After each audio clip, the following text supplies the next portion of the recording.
Perkenalkan, nama saya Bondan Rizky Arifin Putra dengan NIM 231113666.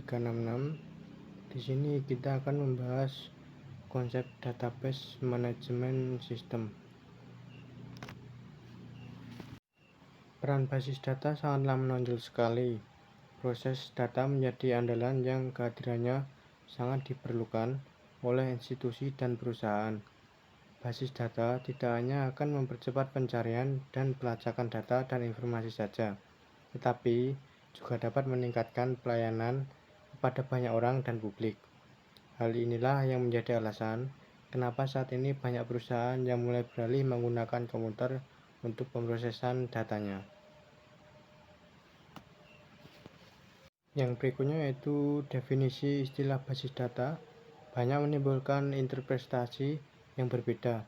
Pada saat maraknya paket pemrograman di bash, sebuah berkas dengan ekstensi DBF biasa disebut basis data.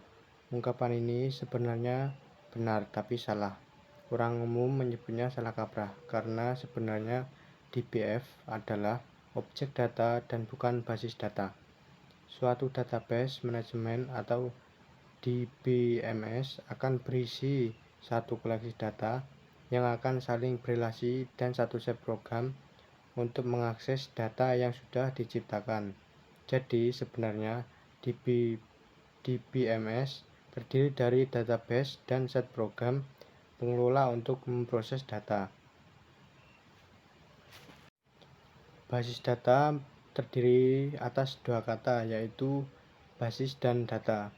Basis kurang lebih dapat diartikan sebagai markas atau gudang, atau tempat bersarang dan berkumpul, sedangkan data adalah fakta yang terungkap atau representasi fakta dunia nyata yang mewakili suatu objek seperti manusia, pegawai, siswa, pembeli, barang, hewan, dan lainnya, dalam bentuk angka, huruf, simbol teks, gambar, atau kombinasinya.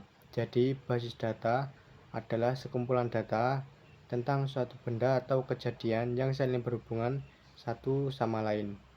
Basis data dapat didefinisikan dalam sejumlah sudut pandang seperti himpunan kelompok data atau arsip yang saling berhubungan yang diorganisasi sedemikian rupa agar kelak dapat dimanfaatkan kembali dengan cepat dan mudah.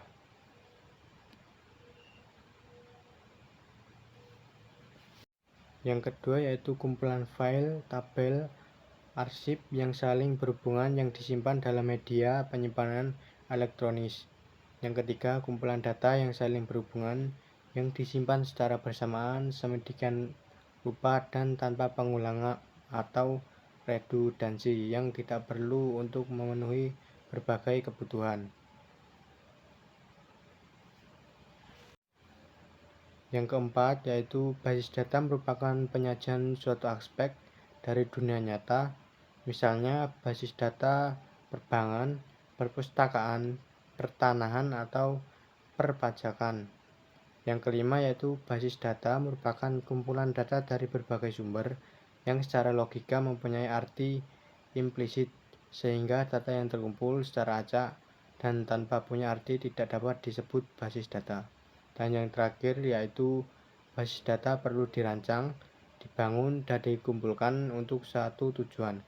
Basis data dapat digunakan oleh beberapa pemakai dan beberapa aplikasi yang sesuai dengan kepentingan pemakai.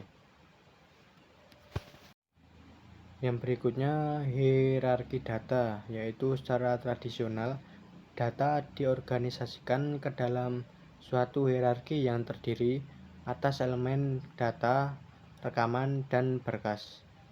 Di antaranya yaitu entity atau orang, tempat kejadian, atau konsep yang informasinya direkam. Pada bidang administrasi mahasiswa, misalnya entity adalah mahasiswa, buku pembayaran, dan nilai ujian. Pada bidang kesehatan, entity adalah pasien, dokter, obat, dan kamar. Berikutnya yang kedua yaitu atribut atau elemen data.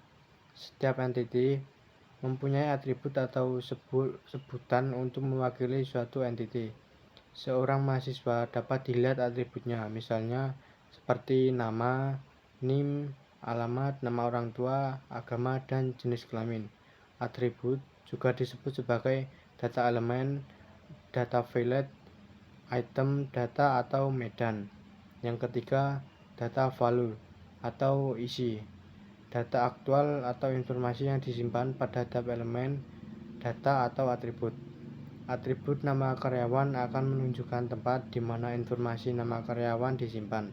Sedangkan data value atau bejo mitra yang merupakan isi dari nama karyawan tersebut. Yang keempat adalah record atau rekaman, adalah gabungan dan kumpulan sejumlah elemen-elemen data yang saling berkaitan menginformasikan tentang entiti secara lengkap. Satu record akan mewakili satu data atau informasi yang mewakili tentang seseorang atau objek lain, misalnya NIM, nama, alamat, nomor telepon, email, dan sebagainya. Dan yang terakhir yaitu file atau berkas, yaitu kumpulan rekaman yang dapat berkaitan dengan subjek data. Selanjutnya yaitu kegunaan database, yaitu penyusunan suatu basis data digunakan untuk mengatasi berbagai masalah pada penyusunan data, yaitu redundansi dan inkonsistensi data, kesulitan pengaksesan data, isolasi data untuk standarisasi, multiple user atau banyak pemakai, masalah keamanan, masalah kesatuan, dan masalah kebebasan data. 1. Redundansi dan inkonsistensi data.